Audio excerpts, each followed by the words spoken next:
Greetings, it is time for our monthly monetary creation report. And this is always a very interesting demonstration of my atom thesis because I contended many years ago that money printing causes much less inflation than people think. And this is because it is matched up with technological deflation. And my atom publication was released in early 2016 and therefore written over the course of 2015. And all of its predictions have pretty much come true in terms of at least the long-term trajectories.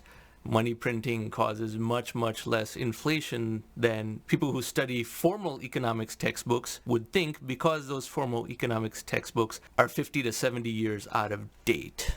So as always, we go to this Yardeni report and we scroll down.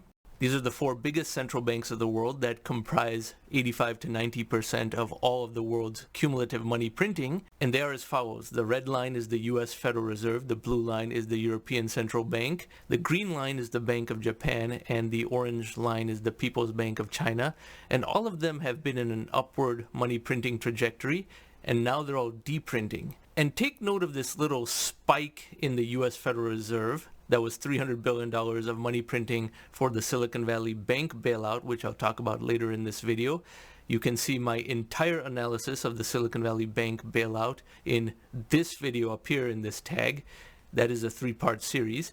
But that was an interruption in the downward deprinting of $300 billion, after which the same deprinting trajectory resumed. But these individual central bank balance sheets don't matter that much because money printing is borderless and technology is also borderless, meaning that deflation has no national boundaries and only the world total of money printing matters.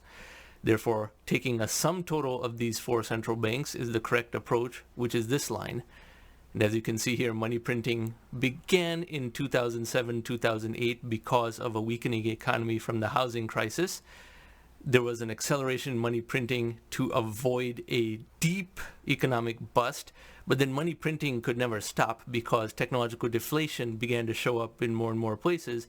Economists are really oblivious to this and incurious about this because their careers depend on repeating decades outdated orthodoxies. So they're not even interested in figuring out what is going on. They keep trying to reverse money printing, then the stock market corrects, the economy weakens, and they are required to resume money printing. And they get put on this trajectory, which is the technological deflation trajectory as well. It's an exponential curve. Even this deprinting due to COVID will eventually be reversed and this number will reach an all-time high. Based on this exponential trend, which I believe to be over here, we should be here, a full $10 trillion above where we are in money printing, and eventually this will normalize by returning to this curve because money printing has to be done permanently, and this is a good thing, as I describe in my atom thesis. Most of the tech industry understands this, but these PhD economists who are formal economists in big institutions are in denial about this, as I often say. Now, the annual growth rate of this trajectory has to be 16 to 24% a year because that is the rate at which the technonomic medium of the world throws off more technological deflation and the second derivative growth rate of that. So what is the growth rate of this cumulative money printing amount? That is this chart over here, percentage annual growth rate as indicated by both of these vertical axes. And as you can see, they only occasionally get into the optimal zone of 16 to 24% that I often speak about. And every time they try to deprint, which is when printing goes to zero or negative, they're forced to print more. This is a chart so haphazard, it's sort of like a drunk person trying to walk down a narrow corridor and keep bumping into the walls, but that is a very good metaphor for how little these economists know about real economics and the connection of money printing to technological deflation. They tried to deprint even in 2019 and they had to reverse that. The large amount of money printing done because of the COVID-19 crisis moved this level to 46.3% very briefly. This is a level at which even I will say money printing can cause inflation if it stays that high for long, but it was only that high for a very brief period and then plunged back down, and then it's again negative. Now we're still at minus 6.1%, and we have been negative for quite some time. This is bearish for the stock market unless there's a new type of money printing being done while this balance sheet is being managed to create the illusion that money printing is being reversed because all the people who are very shrill about claiming inflation is higher than it is need to be appeased politically, even though supposedly central banks are apolitical. They had to invent a new type of money printing that perhaps does not appear on the balance sheet to throw off all the inflation scaremongers. Now we go to another chart to show how ill-conceived these inflation people are in many cases. This chart is about indexing cumulative money printing by each of those central banks to the GDP of the region they service. Now this is cumulative money printing over 15 years, and GDP is an annual metric, but still, these four central banks can be compared in an apples-to-apples manner. And as you can see, the US is the lowest of the four. So even though a lot of Americans, especially conservatives and libertarians, like to say that the Federal Reserve has printed so much money, that's why gold will go up, that type of statement implies that the utterer of such a statement thinks the US is the only country in the world. Gold is priced worldwide. The US is but one country, and the US has done a level of printing that is the lowest of the four, only 31% of its entire GDP, just like China. So to say that money printing in the US would cause something priced worldwide to go up is extremely ignorant. But then these inflation fearmongers are never about data at all. They're about a narrative and selling fear. The European Central Bank did twice as much money printing as the United States at its highest point. It is deprinting, which it should not be, but it did do twice as much. You would think Germans are the people most afraid of money printing, but apparently not as afraid as US conservatives and libertarians, because this level was twice as high as the US ever got. But even the European Central Bank pales in comparison to the real hero, which is the Bank of Japan. They called the bluff of this entire inflation narrative. They printed so much that it is 4 times as much as the United States' highest level and twice as much as Europe's highest level. They're also not deprinting much. They said we can print almost unlimited money and there still won't be domestic inflation in Japan or worldwide inflation. That is how much they printed. Now they could print this much because printing knows no borders, and a lot of Japan's printing went to places that are not doing enough money printing, namely the United States and China. Therefore only the worldwide total matters. But people who claim that the US Federal Reserve has printed a lot yet seem unable to explain how Japan could print 4 times as much and still not experience any domestic inflation. Even the people who claim the US has high inflation because their wife's boyfriend's parole officer said inflation was high, those people don't claim Japan has high inflation. They say, well, Japan has other problems and we have to find some other way to denigrate Japan. That's what they do. They clearly don't know what is going on. And now we go to another chart, which is where something very surprising is occurring. This cumulative money printing total has always been a driver of the S&P 500, the most comprehensive stock market index in the world, 98% of the US stock market, but a huge portion of the entire world stock market because all these big tech companies are part of the S&P 500. Apple, Google, Facebook, Amazon, Microsoft, and now Tesla and Nvidia as well. So this was always correlated to the stock market, and you could predict where the stock market would be based on what the cumulative central bank printing of the world was going to be. Except for now. Now the two are decoupled. If this trend was still holding, the US stock market would be much lower than it is today. It would be in the 3,600 to 3,700 range, and all those crash watch videos that I have put out were under this assumption as well. But this is decoupled. Is this decoupling temporary because of some other factor like hype around US technology, especially artificial intelligence? Or is there a new type of money printing going on, which of course affects the stock market because earnings rise, but is off balance sheet? This is the suspicious gap that gives us an indication that there might be a new type of money printing happening. So let's look at some other indicators that would give us a clue about the extent of this. This is the US M2 chart from the Federal Reserve.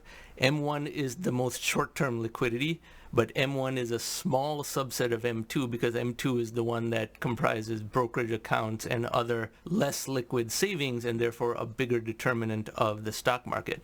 And as you can see, this has risen very well over 60 plus years since 1960. So we take this 10-year chart.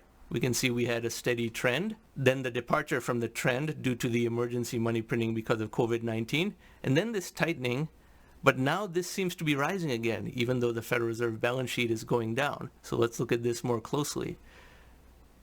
A rise due to COVID, a decline due to deprinting of the huge amount of COVID printing, and then a bump again. It's going up when it should be here. Just following this trend, it should be here. Why is it here? Let's look at this on a 1-year chart, very granular. So this should be here, another $1 trillion lower, but there was a bump. Now in this most recent month, it is dissipating. Maybe this is just because of the Silicon Valley Bank bailout, and that takes 3 to 4 months to appear in M2SL because the Federal Reserve printing of that bailout was in March, yet only from April onwards is this effect felt. April through July, and now there's a gentle decline again. We need another month or two of this reading to see what trajectory this is going on. If this is rising, that means there's a new type of money printing that is not on the balance sheet. If this is falling and this trajectory resumes again, then it was attributable to the Silicon Valley Bank situation. But this is something we have to watch closely because the stock market is much higher than it ought to be just based on these central bank balance sheets, and that is suspicious. Now about inflation, too many people have utterly lost their minds about inflation, and I have many videos on this channel about that. But what was inflation in the most recent month's reading? For that we go to part 2 of this video. So this is my usual scorecard. And I contend that all 3 of these measurements have to be above 3% for inflation to be higher than optimal. 3% is optimal. Much lower than 3% is also not good because deflation is in fact very damaging to people's lives and the economy as a whole. 3% is the optimal cruising speed. And these 3 measurements are the 10-year compound annual growth rate of the US CPI, the 10-year compound annual growth rate of the Goldman Sachs Commodity Index, which of course is the most important of these 3 measurements, mainly because it is worldwide and it comprises of freely traded commodities. So no one can say that this index is rigged or anything like that. It is worldwide. It comprises of freely traded commodities like oil, gold, natural gas, silver, palladium, everything like that. And then the 10-year U.S. Treasury yield, which is not so much a measurement of past inflation, but more a measurement of future inflation, and it has a tremendous impact on the housing market. And when this gets too high, this can lead to a housing bust, which of course then is deflationary. So I require all 3 of these to be above 3% at once. If one is above 3% but the other is below 3%, that does not mean that inflation is structurally high in a multidimensional sense. So we'll go to the 10-year U.S. Treasury yield first.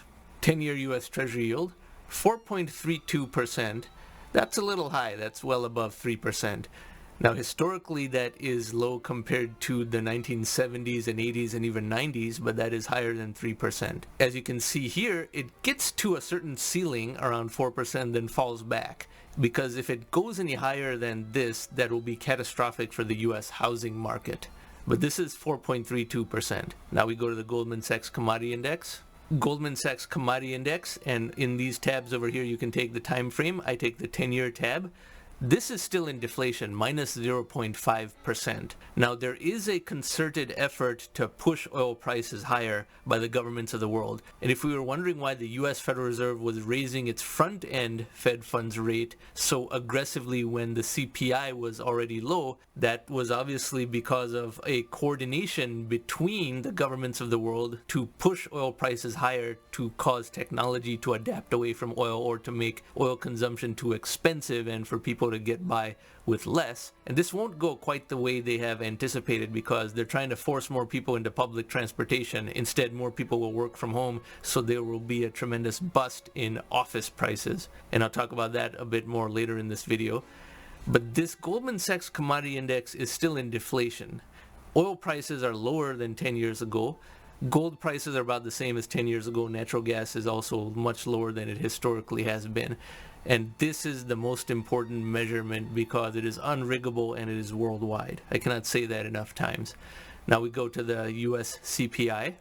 This is the bls.gov website, which will be in the description box below. And as always, we take a 10-year window. And this is the actual CPI number. Don't be frightened by the fact this is curving upwards because that is what you expect in a linear scale on the vertical axis. So to judge the 10-year compound annual growth rate, you take this most recent reading of 306 and then the reading 10 years before, 234, and that gives us the 10-year inflation amount, and then we take the 10th root of that to see what the annual growth rate was over those 10 years. And I'll show you a table of these results in a minute. But as we scroll down, this 1 month percentage change we can look at, and you can see how that flurry of high inflation is getting further and further in the past, and now it's back to the normal noise level of 2 to 3% annual inflation. Same with the 2-month reading, 3-month reading, 6-month reading, and even 12-month reading. So what does this all look like in a table? Here's that table that I introduced several months ago.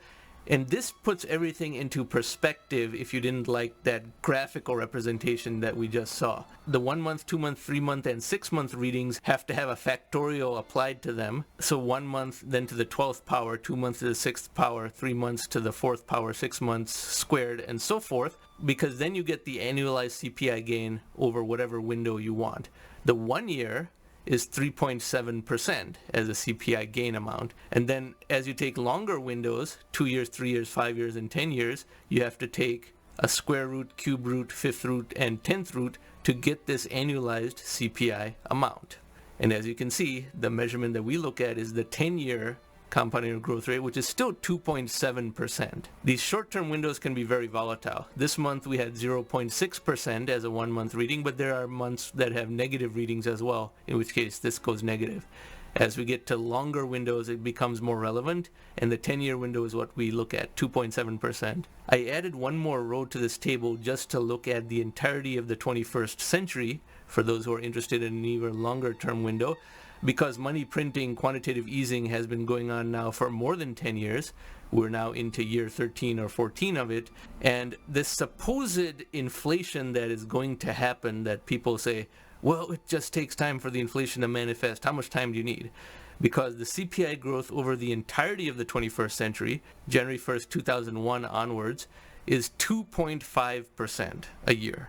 A little bit lower than the last 10 years, but nonetheless 2.5% a year. Both are below 3%. So this narrative of high inflation is just completely bogus. So keep that in mind.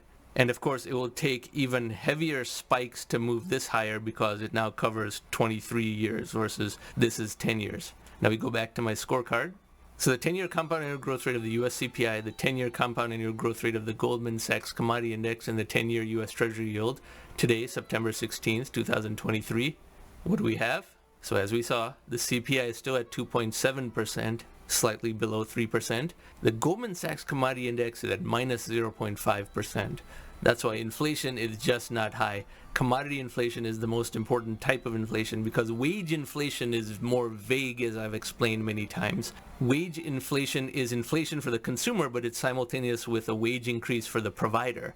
Now, standard of living rises only with productivity gains, but wage increases are a more nebulous type of inflation, especially if people are going to say that inflation is a negative. So Goldman Sachs Commodity Index is the most important for all the reasons I've described. And the 10-year US Treasury yield, this is the one that is substantially above 3% at 4.32%. Now it can fall quickly as well, but this high number is putting considerable pressure on the US Treasury market as well as the US housing market. And that is why the US Federal Reserve is really getting cornered when it only prints two different things. It's really quite absurd. There are entire hedge funds and major financial institutions that have a business model of only front-running the Federal Reserve, both when it prints as well as when it deprints, and that's no way to manage a free market economy at all. So no, overall inflation is not high, because only one of these three measurements is over 3%. I need all of these to be over 3% before I say inflation is higher than optimal. And it's not some disaster even when it's 3.1. That is only slightly higher than optimal. This is the amount of inflation that is ideal for the maximum technological progress for the minimum amount of pain for the lower income tiers of society. That's why it shows 3%. Anyone who thinks deflation is good really doesn't know what they're talking about, and I have many videos about why deflation is actually very bad, including this one in the upper right hand corner. So if you think deflation is good, you need to watch that. Now, coming back to what I said a few minutes ago about how the governments of the world are orchestrating a coordinated campaign to make the price of oil higher in order to create demand destruction of oil, which is to say, get people to use less and less oil. That is something that should not be done by governments. The market should decide that. But at the same time, they are revealing an awareness of things I've been talking about for about 15 years now, which is that above a certain price, anything that becomes too expensive is a prime candidate for technological disruption, and the amount of pressure it receives by the technonomic medium of the world to disrupt is something that rises exponentially as the price gets higher. So with oil at $90 a barrel, the pressure is twice as much as oil at $80 a barrel if one considers 70 as the pivot point, and I do consider 70 as the pivot point. So $10 above 70 is a certain amount of pressure. $20 above 70 is twice as much pressure. Now, I want to go to a video clip of one of my most famous articles on The Futurist in 2011, for which I did a video about how I predicted peak oil demand and how there was an equation that could anticipate how much demand destruction would occur when oil is above a certain price. So we go to that clip, which in turn has led to the text you see in the blue over here, where I state oil consumption worldwide will never exceed $4 trillion per year, no matter how much inflation, political turmoil, or economic growth there is. Thus, peak oil consumption happens long before peak oil supply ever could. Now, this is something that nobody believed at the time because they thought oil could reach some ridiculous number like $180, $200, $220 a barrel. But I said, no, human ingenuity is better than that, and the accelerating technonomic medium, the ability of technology to adapt to these types of supply shocks, is much more in the 21st century than it was the last time we had oil shocks, which were 1974 and 1981. The technological medium of the world was not advanced enough at that time to create substitution, but in the 2000s it certainly was, and this was the fundamental conceptual gap between people who understand technology versus those who are still crowing about peak oil. So without making this video too long, I go down to the actual equation. So in blue, as you can see in the article, I said, now remember this was written on July 1st, 2011, so I said, from the start of 2011, measure the dollar years of area enclosed by a chart of the price of oil above $70. There are only 200 such dollar years remaining for the current world petro order. We call this the law of finite petro tyranny. And I describe how this equation works. Like, let's say oil is $100 a barrel for a full year. That is $30 above the $70 mark, so that is $30 years worth of points. And there's only 200 such points that oil could deplete. In fact, oil ended up not using all 200 of those points because it fell in late 2014. Oil fell from what seemed to be a permanent state of $100+ a barrel down to just $50 a barrel. And now, 7 years later, oil still cannot go above $70 a barrel. And this is after trillions upon trillions of dollars of money printing through quantitative easing. And from that clip, we can see that the governments of the world have figured this out only about 12 to 15 years after I posted this online, and are making a concerted effort to demolish oil as an important fuel, as well as achieve the other objective that governments really want, is that everybody uses public transportation. This will not quite go the way they want, even though it will result in demand destruction for oil and a shrinkage of the amount of the world economy that is dependent on oil, because people will not use public transportation. They will work from home instead if they're able to, or they will switch to careers that enable working from home, or not work altogether. Some combination thereof, whichever is possible. And this will cause even greater vacancies in office space. As you can see from this chart over here, the 10 big US cities that are tracked by the Castle system have a composite occupancy of only 47% of what it was pre-COVID. So still a little bit less than half. This is September of 2023. COVID is long in the past and a number of people have adapted to working from home. And not only that, major public transportation systems in big cities that have a lot of knowledge workers are all 50 to 70% below pre-COVID usage. So making oil more expensive is not going to get people to use public transportation. It will just get more and more people to work from home, causing a bust in office real estate prices, even greater than what's already occurred, and therefore more deflation that requires more money printing. I'll have other videos about this subject, but that is some food for thought right here. And I hope you found this data to be useful. And if you like this type of content, I encourage you to subscribe to this channel. Thank you very much for watching.